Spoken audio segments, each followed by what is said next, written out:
We want to know how a single human ended the longest, bloodiest, most pointless war in galactic history. Fine, sit down, because this is going to take a while, and trust me, you are not going to believe half of it. Actually, scratch that. You are probably not going to believe any of it. But every word I am about to tell you is true. Every single word. My name is Kelnis, and I was the Chief Intelligence Officer for the Vorenthi Republic during the final year of what we called the Eternal Conflict. Dramatic name, right? We Vorenthi love our dramatic names. It makes us feel important. Draknor Empire. Our enemies for 1,000 years, they called it the Great Purge. Even more dramatic, honestly, both names were stupid because neither side could remember why we started fighting in the first place. Something about a trade dispute, or maybe it was a religious insult. Could have been a territorial claim. After 1,000 years, does it really matter? We hated them. They hated us. People died. More people died, then even more people died. You get the idea. The war had become so routine, so embedded in our culture, that we had entire government departments dedicated just to managing it. We had ministers of perpetual warfare.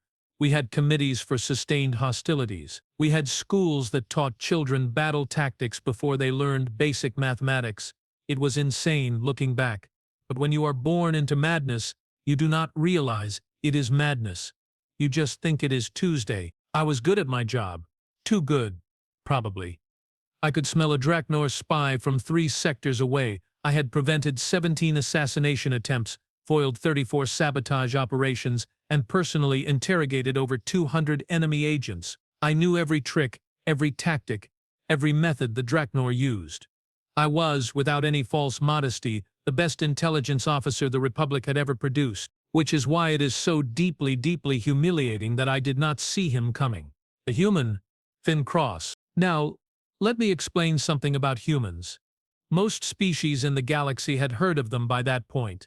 Earth had joined the Galactic Council about 60 years prior, and humans had quickly developed a reputation. They were adaptable, creative, unpredictable, and they had this weird obsession with something they called coffee, which smelled like industrial waste but apparently made them functional. They were also unnervingly good at violence when necessary, but preferred to avoid it. Strange species, really. Most races are either pacifists or warriors. Humans seem to be both, depending on the day of the week and how much coffee they had consumed. The Galactic Council had been trying to mediate our war for centuries. They sent diplomats. We ignored them. They sent peacekeepers. We shot at them. They sent strongly worded letters. We used them for target practice. Eventually they gave up and just put sanctions on both sides, which we promptly ignored because we were too busy killing each other to care about trade agreements. But humans, apparently, do not give up easily. They just change tactics. That is when Finn Cross showed up. It was a Tuesday. I remember because Tuesdays were always when the Draknor launched their weekly orbital strikes, and I had gotten into the habit of scheduling my morning briefings around the explosions. Call it professional efficiency. I was in my office, reviewing intelligence reports, when my assistant, Prel, burst through the door. Prel never burst. Prel was the kind of methodical, boring, by-the-book officer who made filing reports look exciting. Seeing him move faster than a leisurely walk was in itself alarming. "Sir," he gasped, his 3 eye stalks quivering. "We have a situation." I set down my datapad and sighed. In my line of work, a situation could mean anything from a minor security breach to a full-scale invasion. "What kind of situation, Prel?" "Use yours." "There is a human requesting asylum, sir." I blinked. Well, both of my primary eyes blinked. My third eye, the one that sees thermal signatures, just sort of twitched in confusion. "A human? Here? On Vorthis Prime?" "Yes, sir. He arrived on a civilian transport about an hour ago.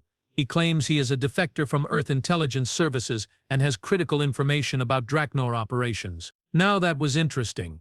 Humans rarely got involved in conflicts that did not concern them directly, and Earth Intelligence Services, or EIS as they were known, had a reputation for being very, very good at their jobs. If one of their agents was defecting, that meant something had gone seriously wrong, or seriously right, depending on your perspective. "Where is he now?" I asked, already standing. "Detention facility. 7. We have him in a secure interview room." "Have you scanned him for weapons, explosives, biological agents, nanobots, or any of the other 347 things on the prohibited items list. Yes, sir. He is clean. Well, mostly clean. He has some kind of caffeinated beverage with him that registered as mildly toxic, but he insists it is just coffee. Of course. Coffee. Fine, I will interview him myself. If this is a trap, I want to be the one who springs it. Prell looked nervous, which was fair. I had a reputation for being paranoid, but paranoia had kept me alive for 3 decades in this job, so I figured I was doing something right. Detention Facility 7 was located in the sub-levels of our headquarters, deep enough that even if someone tried to blow it up, they would only take out the cafeteria. Not a huge loss. Our cafeteria food was terrible anyway. I made my way through the security checkpoints past armed guards who snapped to attention as I passed. The Vorenthi military respected me, which was good because the alternative was that they feared me, and fear is exhausting to maintain. Respect is easier. The interview room was standard. Gray walls, 1 table, 2 chairs, and about 17 hidden cameras recording everything from 12 different angles. Overkill? Maybe. But I did not get to be Chief Intelligence Officer by being careless. The human was sitting in one of the chairs looking remarkably relaxed for someone who had just defected to an alien government in the middle of a war zone. He was male, I think. Human gender markers are confusing. He had dark hair, sharp features, and eyes that looked like they were calculating 17 different escape routes simultaneously. He was wearing civilian clothes, nothing fancy, and he had a cup of that coffee in front of him. He looked up when I entered, and he smiled. Not a nervous smile. Not a fake smile. A genuine, friendly, slightly amused smile that immediately made me suspicious. "Chief Kelnis," he said, his voice smooth and calm. "Thank you for seeing me. I know you are busy." "How do you know my name?" I asked, taking the seat across from him. I kept my tertiary hands folded on the table, a posture that suggested calm while allowing me to reach my sidearm in 0.6 seconds if necessary. "I make it my business to know things," he replied, taking a sip of his coffee. "That is kind of the job description for a spy." "So you admit you are a spy?" "Was a spy," he corrected. Past tense. I am retired now. Or defected. Whichever word makes you feel more comfortable. I studied him for a long moment. He did not look away. Most people, when subjected to a 3-eyed stare from a Vorenthi intelligence officer, started sweating. This human just smiled and drank his coffee. "Why are you here?" I asked bluntly. "I am here to end your war." I laughed. I could not help it. The sheer audacity of the statement was hilarious. "You are here to end a 1,000-year conflict, by yourself, with no army, no weapons, and apparently nothing but that disgusting beverage." "Yes," he said simply. "That is the most ridiculous thing I have ever heard. And I once interrogated a Draknor agent who claimed he was here to steal our recipe for synthetic protein paste." Finn shrugged. "I do not need an army. I do not need weapons. I just need information access in about 6 months. Maybe less if I am lucky. And what makes you think I am going to give you any of those things?" He leaned forward, his smile fading into something more serious. "Because, Chief Kelnis, I know something you do not. I know why this war started. I know what both sides have forgotten, and I know exactly how to make both governments realize that continuing this conflict is the stupidest decision in the history of stupid decisions." I felt a chill run down my spinal ridge. Not because I was scared, because he sounded absolutely certain. And in my experience, certainty was either the mark of a genius or a lunatic. Sometimes both. "Explain," I said quietly. "Not yet. First I need asylum.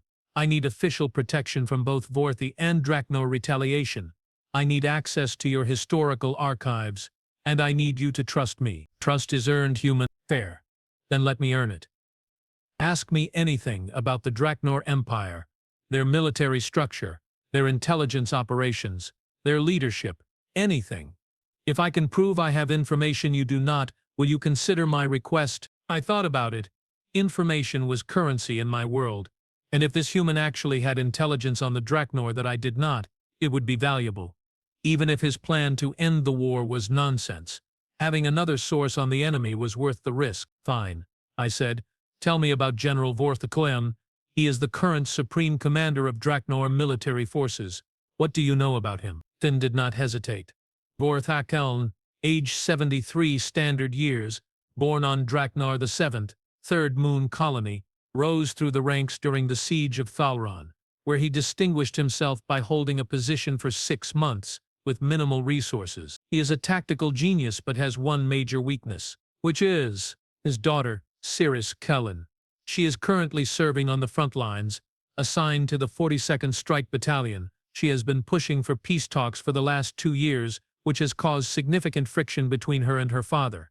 Vorenthi loves her but cannot publicly support her views without appearing weak to his own government.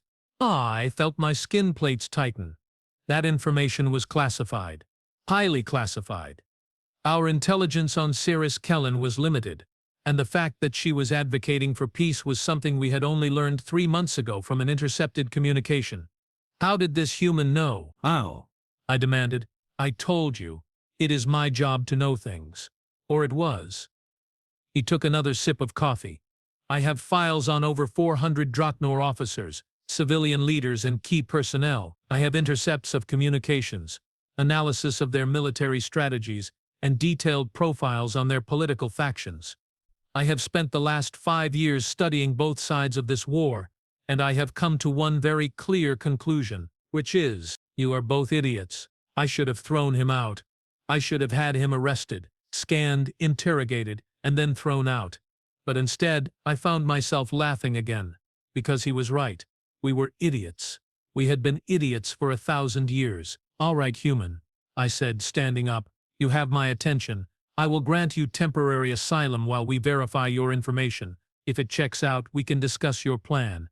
If it does not, well, we have very comfortable prison cells. Fair enough, Finn said, standing as well. He offered his hand, a human gesture of agreement. I looked at it for a moment, then reached out with one of my tertiary hands and shook it. His grip was firm but not aggressive. Professional. One question, I said as I walked toward the door. Why do you care? This is not your war. Your people have no stake in this conflict. Why risk your life to end it? Finn was quiet for a moment. Then he said something that stuck with me. Because someone has to, and because I am really, really good at my job. Over the next 3 weeks, we verified everything Finn told us. Every detail, every file, every piece of intelligence. It was all accurate. Disturbingly accurate. The human had access to information that should have been impossible to obtain. Our own analysts were baffled. How had he gathered so much data without us noticing? I asked him that during one of our follow-up meetings. He just smiled and said, trade secret. Infuriating, but effective. By the end of the first month, Finn had official asylum status and limited access to our historical archives. He spent hours every day reading through old records, treaties, communications, and battle reports. He did not ask for much, just access to information and occasionally more coffee, which our supply officers complained about sourcing. I watched him work. He was methodical, focused, and weirdly cheerful for someone reading about 1,000 years of brutal warfare. He made notes, cross-referenced data, and occasionally muttered to himself in a language I did not recognize. Probably English. Humans had too many languages. Found it yet? I asked one day, standing in the doorway of the archive room. He looked up, grinning. Almost. Give me another week. You have been saying that for 2 weeks. Then I am getting closer. Obviously. I walked into the room and sat down across from him. Can I ask you something, Finn? Sure. Why did you really leave Earth Intelligence? The official story is that you had a disagreement with your superiors, but I do not buy that. You do not strike me as the type to quit over a disagreement. Finn set down the datapad he was reading and leaned back in his chair. For the first time since I met him, he looked tired. You are right. I did not quit over a disagreement. I quit because I realized something, which is that wars do not end because people want them to end. They end because someone makes them end. And the people in charge, the politicians, the generals, they do not want to make hard decisions. They want to maintain the status quo because change is scary and risky. So conflicts drag on, people die and nothing changes. So you decided to do it yourself. Yeah, I decided to do it myself. Stupid? Probably. Arrogant? Definitely. But I have spent my entire career studying conflicts, and I realize that most of them are not ended by armies or diplomats. They are ended by individuals who see an opportunity and take it. That is a dangerous philosophy. Maybe, but it works. I wanted to argue with him, but I could not. because deep down, I knew he was right. Our war had dragged on not because it needed to, but because no one had the courage to end it. We were trapped in a cycle of violence that neither side knew how to break. Maybe this human was crazy. Maybe his plan would fail spectacularly, but at least he was trying. "All right," I said, standing up. "You have 2 more weeks. Then I need results. If you cannot deliver, I am shutting this down." "Deal," Finn said, already turning back to his work. 2 weeks passed. I barely slept. The war continued. People died. The Draknor launched more strikes. We launched counter-strikes. The cycle repeated, as it always had. And then, on a Tuesday morning, Finn walked into my office with a smile that could only be described as triumphant. "Got it," he said, placing a data chip on my desk. I stared at it. "This is it? This is your plan to end a 1,000-year war?" "Part of it," he said. "The rest requires me to do something incredibly illegal, morally questionable, and probably suicidal." "Of course it does. But first you need to see what is on that chip. Trust me, Chief. This is going to blow your mind." I picked up the chip and inserted it into my terminal. The screen lit up with files, documents, and recordings. I started reading, and then I understood. The war, the eternal conflict, the thing that had defined our civilizations for 1,000 years, had started because of a clerical error. Not a betrayal, not an invasion, not a religious dispute. A clerical error. A shipping manifest had been misfiled. A cargo vessel had been rerouted to the wrong planet. Someone had gotten angry. Someone else had overreacted. A minor diplomatic incident had escalated, and before anyone could calm down, weapons were drawn, shots were fired, and 2 civilizations went to war for 1,000 years over a misfiled shipping manifest. I stared at the screen, feeling something I had not felt in a very long time. Anger. Not at the Draknor. At everyone. At my own government. At the stupidity, the waste, the sheer absurdity of it all. "We have been killing each other over paperwork," I said quietly. "Yep," Finn said, leaning against my desk. "Both sides covered it up early on because admitting the truth would have been embarrassing. Then it got buried under 1,000 years of propaganda and hatred. By the time I started digging, most people in both governments had no idea what the original cause was. They just knew they were supposed to hate each other. This is insane. Oh, it gets better. Want to know the really funny part? I am not sure I can handle any more funny parts. The cargo that was misfiled, it was medical supplies. Both sides were trying to help each other during a plague outbreak. They were being generous, cooperative. And then some idiot filed the manifest wrong, and here we are. I put my head in my hands. All 4 of them. What do we do with this information? We use it, but not directly. If you just release this, both governments will deny it, bury it again, and probably have us both killed for making them look stupid. We need to be smarter. I am listening. Finn pulled up a chair and sat down. Here is the plan. We leak this information simultaneously to both sides, but we do it through back channels. We make it look like it came from internal sources. We create doubt, confusion, and then, while both governments are scrambling to verify or deny the truth, we arrange a meeting between key players who are already sympathetic to peace, like Ciris Keln, exactly like Ciris Keln, and others. I have a list. We get them talking.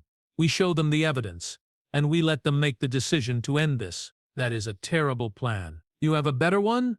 I thought about it. I really did. But every alternative I could think of involved more violence, more death, and more years of pointless conflict. No, I admitted, I do not have a better one. Then we do this. But I need your help. I cannot pull this off alone. I looked at the human sitting across from me. This strange, coffee-drinking, impossibly clever spy who had walked into my office and turned my entire worldview upside down. Fine, I said, but if this goes wrong, I am blaming you. Fair. And that was how I, Chief Intelligence Officer Kelnis of the Vorenthi Republic, agreed to commit high treason with a human spy to end a 1,000-year war. What could possibly go wrong? So there I was, Chief Intelligence Officer of the Vorenthi Republic, about to commit the most spectacular act of treason in my planet's history, with a human who drank too much coffee and smiled too much for someone planning to topple 2 governments. You know what the worst part was? I was actually excited about it. Finn spent the next week setting up what he called the infrastructure. This involved a lot of encrypted communications, anonymous data drops, and contacts I did not even know existed. Apparently, during his 5 years studying our war, he had built a network of informants, sympathizers, and people who were just generally tired of the whole killing each other thing on both sides. How did you recruit all these people without anyone noticing? I asked him one evening as we reviewed his contact list. I did not recruit them, he said, typing away on his portable terminal. I just found people who were already questioning things and gave them a secure way to talk about it. Humans call it building a community. I call it weaponized networking. That sounds ominous. Good. It should. The first phase of his plan was simple in concept, terrifying in execution. We needed to leak the evidence about the war's origin to specific people in both governments simultaneously. Not just anyone. We needed people who had the authority to act on the information but also the moral courage to actually do something about it. On the Vorenthi side, we had 3 targets. Senator Lyra Vanskak, who chaired the Committee on Foreign Affairs and had been quietly advocating for peace talks for years. Admiral Torvin Guggs, who commanded the Third Fleet and had grown increasingly disgusted with the casualties his forces were taking, and surprisingly, Minister Pelkor Jend, the Minister of Perpetual Warfare himself, who according to Finn's intelligence had been suffering from what humans called a crisis of conscience. On the Draknar side we had Cirrus Kellen, obviously, Colonel Drethvorn, an intelligence officer who had been documenting war crimes committed by his own side, and Ambassador Quellis Tarn, who had been trying to negotiate with the Galactic Council for mediation and getting stonewalled by his own government. How do we get the information to them without it being traced back to us? I asked. Finn grinned. That is where it gets fun. We are going to use their own intelligence networks against them. He explained the plan. Each target would receive the information through a channel they already trusted. For Lyra Vance, it would come through one of her legislative aides who was part of Finn's network. For Admiral Jekets, it would appear to be an intercepted Draknar transmission. For Minister Jend, it would be delivered as an anonymous historical research document, and so on. The beauty of it, Finn said, is that each person will think they discovered this independently. They will verify it through their own channels, which will lead them to the same conclusion. And when they start comparing notes, they will realize they all found the same truth. What if they just bury it again? They might. But once you know the truth, really know it, it is hard to keep pretending. Cognitive dissonance is a powerful thing. We are betting that at least some of them will decide the truth is more important than the lie. It was a gamble. A huge, ridiculous, potentially fatal gamble, but it was also brilliant. When do we start? I asked. Tonight.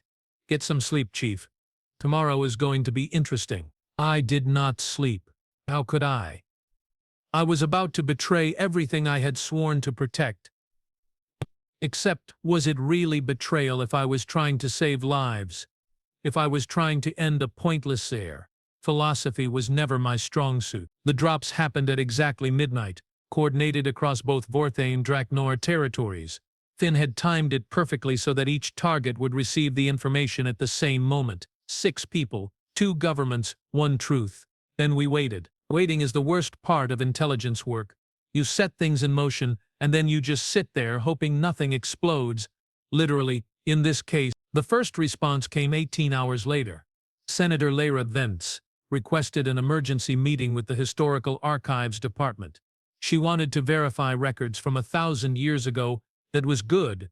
It meant she was taking it seriously. Admiral Jex did something even better. He ordered a full investigation into the origins of the war, citing irregularities in the official historical account. His aide told us, through Finn's network, that the admiral had looked physically ill when reading the documents. Minister Jend went completely silent, which was either very good or very bad. With politicians, silence usually meant they were scheming. On the Draknar side, Colonel Vorn immediately began his own investigation. Cirrus Kellen did something that nearly gave me a heart attack. She sent a coded message to her father, General Vorenthi Kellen himself, asking for a private meeting. If the general decided to arrest her, or worse, the whole plan would collapse. Ambassador Tarn took the most direct approach. He contacted the Galactic Council and requested an emergency mediation session, claiming new evidence had come to light about the war's origins. It is working, Finn said, watching the reports come in. They are all doing exactly what we hoped, or they are all about to have us executed, I pointed out. Glass half full, Chief. Glass half full. The second phase began 3 days later when Senator Vorenthi and Admiral Gex independently contacted each other to compare notes. Finn had predicted this. Once people start questioning the official narrative, they look for allies, and once they found each other, they would be harder to silence. What we did not predict was Minister Gend. He showed up at my office unannounced, surrounded by security personnel, looking like he had not slept in days. My hand went to my sidearm, but he held up his hands in a peaceful gesture. "Chief Kelnis," he said quietly, "we need to talk. Privately." I dismissed Prell and the other staff, leaving just me, the minister, and enough tension to power a small city. His security stayed outside. "If you are here to arrest me," I said calmly, "I should inform you that I have contingency plans in place." "I am not here to arrest you," he said, sitting down without being invited. He looked exhausted. "I am here because I know what you did, and I need to know if it is true." My blood ran cold. Well, as cold as Vorenthi blood gets. "I do not know what you mean, Minister." "Do not insult my intelligence, Chief. Someone leaked classified historical documents to me, Senator Vorenthi, and Admiral Gex. The timing was too perfect to be coincidence. You are the only person with the access, the skill, and frankly the audacity to pull off something like this." He leaned forward. "So I am asking you directly. Is it true? Did this war start because of a filing error?" I could have denied it. I could have lied, deflected, or just stayed silent. But looking at him, at the pain and confusion in his eyes, I realized something. He wanted it to be true, because if it was true, it meant the war did not have to continue. It meant there was a way out. "Yes," I said simply. "It is true. Every word." He closed all three of his eyes and let out a breath that sounded like it had been trapped in his chest for years. "I've spent my entire career managing this war. My father died in this war, my daughter serves in this war, and you are telling me it was all for nothing. I am telling you it was all based on a lie that became too big to correct. But it is not too late to stop it." "How?" "If we go public with this, both governments will collapse. There will be riots, chaos. People will demand accountability, and no one in power will survive it." "Maybe that is what needs to happen," I said. "Or maybe we find another way." He looked at me, really looked at me. "You have a plan." "I know someone who does." That is how Minister Pelkor Gend, the man responsible for managing the Vorenthi war effort, ended up in a secret meeting with a human spy in an abandoned warehouse on the outskirts of the capital.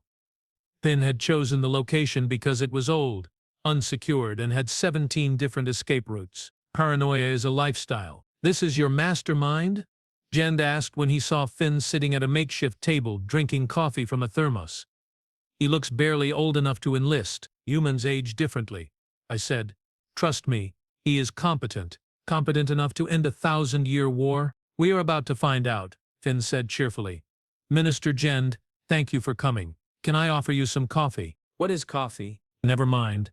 Let me tell you what happens next." Finn laid out the rest of the plan. It was insane, it was dangerous. It required perfect timing, absolute secrecy, and more luck than any sane person would rely on. It also might actually work. The core idea was simple. We were going to arrange a secret meeting between the 6 people who now knew the truth. 3 from Vorenthi, 3 from Dreeknar. They would meet on neutral ground, specifically on a human diplomatic vessel that Finn had somehow convinced Earth to provide. There, they would see all the evidence, discuss options, and hopefully agree on a path forward. "What makes you think the Draknor representatives will even show up?" Gend asked. "They could use this as an ambush." "They could," Finn agreed. "But they are asking themselves the same question about you. That is why I am going to personally deliver the invitations and explain the stakes. If anyone tries to turn this into a military operation, I will make sure the truth goes public immediately." Mutually assured embarrassment is a powerful deterrent. You are going to walk into Draknor territory, alone, and invite enemy officers to a secret peace meeting. Yep, that is suicide. Probably, but I have good life insurance. Gend looked at me. "And you support this plan, Chief?" "I think it is our best option," I said. "Maybe our only option." The minister was quiet for a long moment. Then he nodded. "All right, I will get Senator Vorenthi and Admiral Gex on board. But if this goes wrong, I was never here. None of us were." "Understood," Finn said. "Oh, and Minister? Thank you.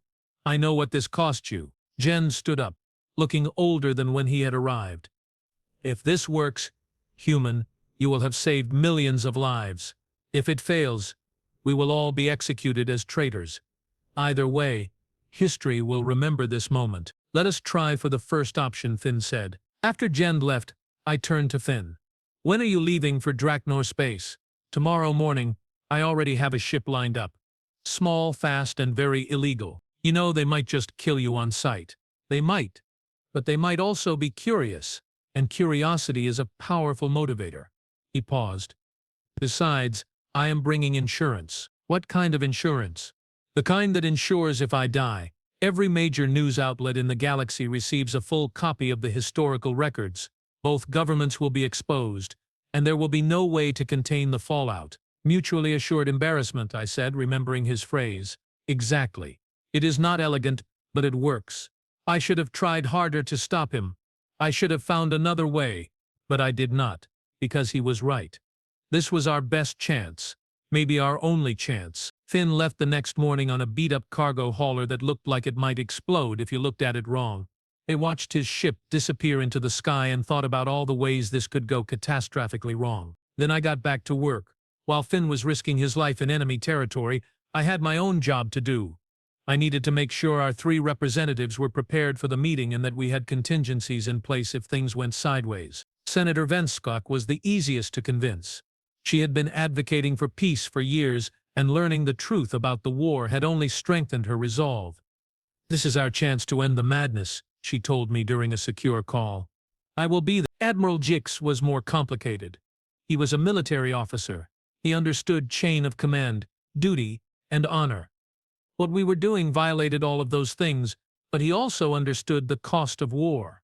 He had sent too many soldiers to their deaths. If this is real, he said, if there is a genuine chance to end this, then I have to take it. Even if it costs me everything. It might, I warned him. Then it will be worth it. 4 days passed with no word from Finn. 4 agonizing days where I jumped at every alert expecting to hear that he had been captured, killed, or worse. I checked my secure channels obsessively. Nothing. On the 5th day I received a coded message. 2 words. They agreed. I almost fell out of my chair. Finn returned 6 days after he left, looking tired but alive. He had successfully contacted all 3 Draknor representatives and convinced them to attend the meeting. How he had done it he refused to say. Trade secrets was all he would tell me. The meeting was scheduled for exactly 2 weeks from that day. Neutral space, on a human diplomatic vessel called the Wayward Hope. Appropriate name, really. Those 2 weeks were the longest of my life. We prepared endlessly. Security protocols, communication strategies, contingency plans for every possible disaster. We had to coordinate with Earth's diplomatic corps, which involved a lot of very confused human bureaucrats who kept asking why we needed their help. Because you are neutral, Finn told them. And because if this works, you get to take credit for mediating peace in the longest-running war in the galaxy. Great for your reputation. Humans love good publicity. They agreed. The day of the meeting arrived. I was on the shuttle with Senator Venskok, Admiral J, and Minister Jend. Yes, Jend had insisted on coming, which complicated things but also gave us more authority. We were picked up by a human transport and taken to the Wayward Hope. The ship was smaller than I expected. Elegant, though. Humans had a different aesthetic than most species. Less angular, more organic. It felt oddly peaceful. The Draknor delegation arrived 10 minutes after us. Cirrus Kellen, Colonel Vorn, and Ambassador Tarn. No weapons, no guards, just 3 individuals who had decided that the truth was more important than loyalty to a corrupt system. We all gathered in the ship's main conference room. Finn was there, along with 2 human diplomats who looked like they wanted to be anywhere else. I did not blame them. Thank you all for coming, Finn began, standing at the head of the table. I know this was not an easy decision for any of you. You have all risked your lives and careers to be here. That takes courage. Let us skip the pleasantries. Cirrus Kelnis said. Her voice was sharp, military. We are here because you claim our war is based on a lie. Prove it. Finn nodded and activated a holographic display. The evidence appeared in the air between us. Documents, records, communications from 1,000 years ago, the shipping manifest.